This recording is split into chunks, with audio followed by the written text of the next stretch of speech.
ভগবতকে গ্রেপ্তারের দাবিতে শিলিগুড়িতে সরব যুব কংগ্রেস। বৃহস্পতিবার শিলিগুড়ি বিধান ভবনের সামনে থেকে দার্জিলিং জেলা যুব কংগ্রেসের প্রতিবাদ মিছিলের আয়োজন করা হয়। এই প্রতিবাদ মিছিলে উপস্থিত ছিলেন দার্জিলিং জেলা কংগ্রেসের সাধারণ সম্পাদক জীবন মজুমদার, জেলা যুব কংগ্রেস সভাপতি রোহিত তেওয়ারি, প্রদেশ যুব কংগ্রেসের সহ সভাপতি অভিষেক মালাকার, শিলিগুড়ি বিধানসভা যুব কংগ্রেস সভাপতি ফেরজ আলম, পীযূষ সিংহ রায় প্রমুখ সহ অন্যান্যরা। এ বিষয়ে যুব কংগ্রেসের সদস্যরা জানালেন, ভারতের স্বাধীনতা এবং স্বাধীনতা সংগ্রামীদের আরএসএস অপমান করেছে। সেই অপমানের প্রতিবাদে দার্জিলিং জেলা যুব কংগ্রেসের পক্ষ থেকে আরএসএসকে বাতিল এবং বিজেপি সরকারের পদত্যাগের দাবিতে দার্জিলিং জেলা যুব কংগ্রেস আজকে এই আন্দোলন করে এবং আরএসএস প্রধান মোহন ভগবতের কুশপুতুল দাহ করা হয় শিলিগুড়ি হাসমি চকে।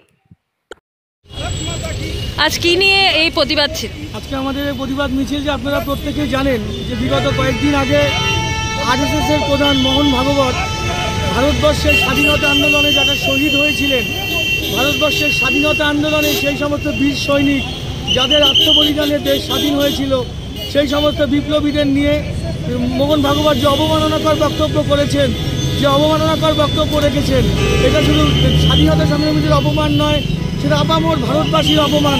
তাই আজকে মোহন ভাগবতকে অবিলম্বে গ্রেপ্তারের দাবিতে এবং আরএসএসকে অবিলম্বে নিষিদ্ধ করার দাবিতে আমরা দার্জিলিং জেলার যুব কংগ্রেসের পক্ষ থেকে, শিলিগুড়ি বিধানসভা যুব কংগ্রেসের পক্ষ থেকে আমরা রাস্তায় নেমেছি। এটা মেনে নেওয়া যায় না।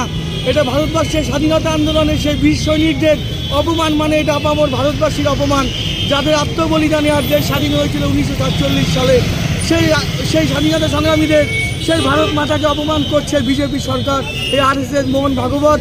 তাই এই মোহন ভাগবতকে অবিলম্বে গ্রেপ্তারের দাবিতে এবং আরএসএসকে, সংগঠনকে, দেশদ্রোহী আরএসএসকে, যাদের ভারতবর্ষের স্বাধীনতা আন্দোলনে কোনো অবদান নেই, যাদের ভূমিকা ছিল ব্রিটিশের দালালি করা ছাড়া, ভারতের স্বাধীনতা আন্দোলনে যাদের কোনো অবদান ছিল না, সেই আরএসএসকে এবং মোহন ভাগবতকে অবিলম্বে গ্রেপ্তারের দাবিতে আমরা দার্জিলিং জেলা যুব কংগ্রেসের পক্ষ থেকে, শিলিগুড়ি বিধানসভা যুব কংগ্রেসের পক্ষ থেকে আমরা রাস্তায় নেমেছি এবং আমাদের প্রকাশ্যে মোহন ভাগবত যদি অবিলম্বে ক্ষমা না চায়, আমাদের এই আন্দোলন কংগ্রেসের পক্ষ থেকে আগামী দিনে বৃহত্তর থেকে বৃহত্তর আন্দোলনের পথে যাবে। आरएसएस ने एक बार फिर से देश के आज़ादी के नायकों को और देश के लिए जिसने अपने जान को बलिदान दिया है, उन सब का मजाक उड़ाया है, उन सब का अपमान किया है।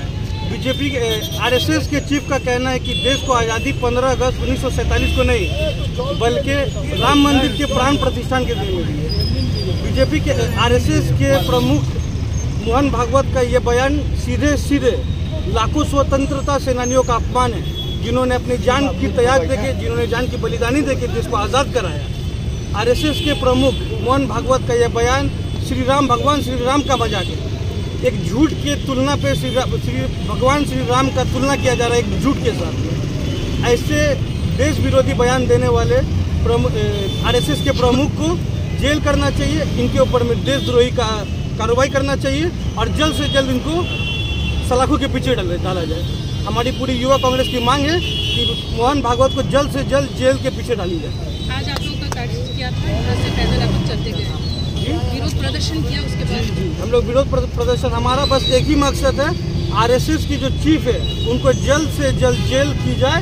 उन्होंने देश विरोधी बयान दिए।